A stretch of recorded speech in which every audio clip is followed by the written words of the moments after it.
Komplotan pembobol rumah kosong yang berjumlah 3 wong di Sekayu Muba ditangkap oleh anggota Reskrim Polres Muba. Di mana dari penangkapan ini, polisi mengamankan Siko aktor utama pembobolan yaitu AG yang masih berumur 18 tahun, sama 2 lagi yaitu CM sama RM sebagai penada barang hasil palingan.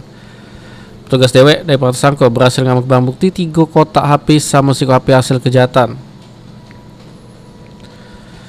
Menurut keterangan tersangka AG, kalau dia sudah melakukan aksinya pada tanggal 16 Maret lewat di Jalan Merdeka, Sewak Baru, Kota Sekayu Muba.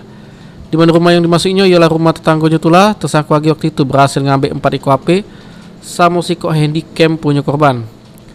Setelahnya barang-barang tersebut dijajak oleh tersangka AG sama 2 penada inisial CM sama SM. Terus duitnya habis dipakainya buat main judi online. Sekali. Dulu katanya pernah, tapi bukan kaki. Oh.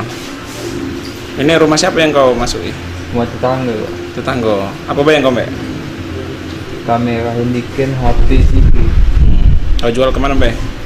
Jual di Mamat sama Siato. Berapa? Kapolres Muba AKBP Andes Purwanti jelaskan kalau tersangka AG yang merupakan aktor utama juru kasus ini sudah pernah masuk penjara saat dirinya masih berumur 16 tahun pada tahun 2017 lewat.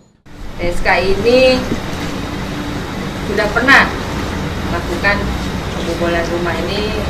Sebenarnya dia residivis spesialis pembobol rumah. Ini oleh polisi, ketiga tersangka dijeblos ke juru tahanan Polres Muba. Ruzi Iskandar, PAL TV.